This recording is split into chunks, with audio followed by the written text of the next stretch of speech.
Bonjour à tous, comment allez-vous? Bienvenue sur 5 minutes pour s'égarer et retrouver son schéma. La dernière séance, on avait vu votre corps physique et votre corps psychique et on a vu quel domaine il avait besoin de plus d'attention. Cette séance, on va voir le premier sujet qui est la respiration.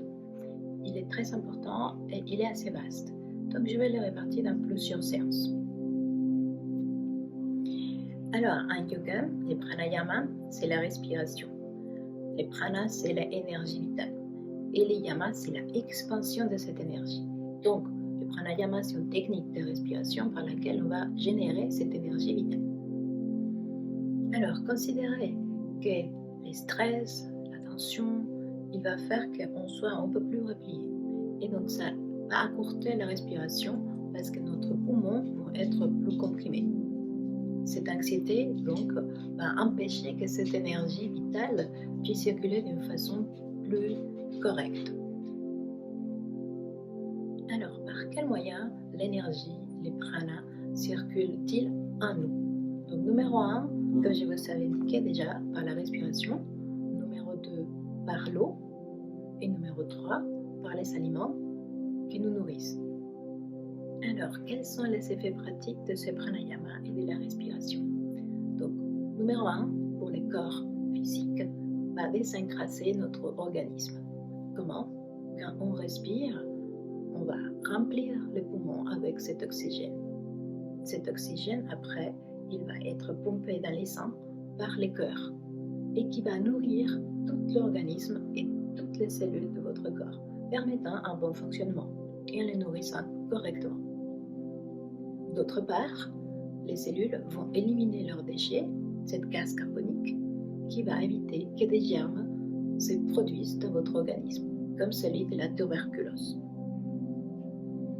Numéro 2, c'est vivifier les anticorps. Donc cette circulation de sang bien oxygénée va revitaliser votre organisme et votre système immunitaire.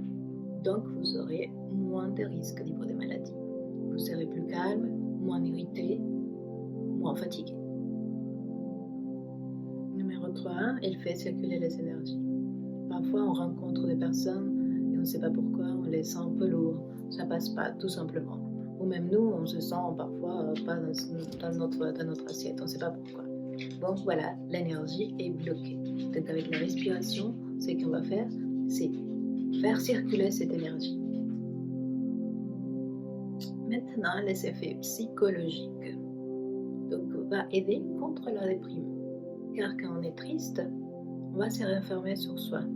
Même le thorax va se serrer. Et ça va comprimer aussi la respiration.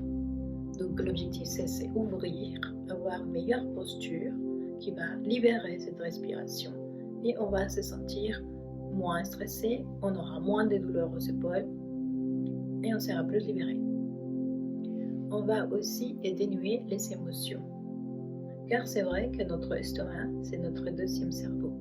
Donc quand on a des stress, on a cette anxiété, on a cette tension, l'estomac, il va être comme dans son nœud. On est comprimé, on a la tension aussi dans cet estomac qui nous va provoquer une mauvaise digestion, de gonflement, douleur. Donc avec ces exercices de respiration, on va décongestionner notre système digestif qui va aussi les libérer. Il aidera aussi à la concentration. Votre cerveau sera plus oxygéné. Il pourra travailler d'une façon plus correcte. Vous serez plus calme et vos pensées seront plus claires. En pranayama, on a 3 mouvements. L'inspiration qui est par le nez, la rétention avec des poumons pleins au vide et la expiration toujours par le nez. À l'inspiration, pour donner un peu plus d'efficacité, on peut ajouter les mentales. Donc on peut imaginer que quand on inspire, on est en train d'ingérer cette prana, cette énergie, et on peut la voir comme une lumière ou comme une chaleur. Quand on expire, on va dégager, on va sortir de nous toute cette négativité qui peut être représentée par la colère, par des frustrations, des tristesses, des tensions. On libère notre corps de cette négativité. Allons à l'action numéro 1. Prenez votre cahier et notez la date. On va faire une grille dans laquelle on va noter inspiration, expiration, rétention. Prenez aussi une montre pour avoir un minuteur ou votre portable. Donc l'objectif, c'est qu'on va noter combien de secondes votre poumon remplit ou s'expande à l'inspiration, à la rétention et à l'expiration. Donc vous devez être assis au calme, prenez les secondes et commencez par l'inspiration. Notez le nombre de secondes. Puis la rétention. Combien de secondes vous pouvez retenir votre respiration. Ne vous forcez pas. Notez. Enfin, la expiration. Notez combien de secondes donc vous avez besoin pour finir d'expirer toute cette air de vos poumons. Cet exercice va nous servir comme base pour voir l'évolution, car les poumons sont élastiques. Donc, une fois qu'on a refait cet exercice au bout de quelques mois, quelques temps, on va voir l'évolution de vos poumons. Exercice numéro 2. En moyenne, une personne peut faire autour de 3 secondes à l'inspiration et 3 à la expiration. Donc, on va imaginer un espèce de carré. Donc, à l'inspiration, on va faire 3 secondes. On va faire une rétention de 3 secondes. On va expirer 3 secondes. Et puis, on va de nouveau retenir la respiration 3 secondes. Et ainsi de suite. On fera des carrés, des respirations, maintenant 1 minute. Si l'exercice est difficile avec 3 secondes, descendez à 2. Puis prenez votre cahier et notez tous vos ressentis. Est-ce que c'était difficile? Est-ce que vous arrivez à vous concentrer?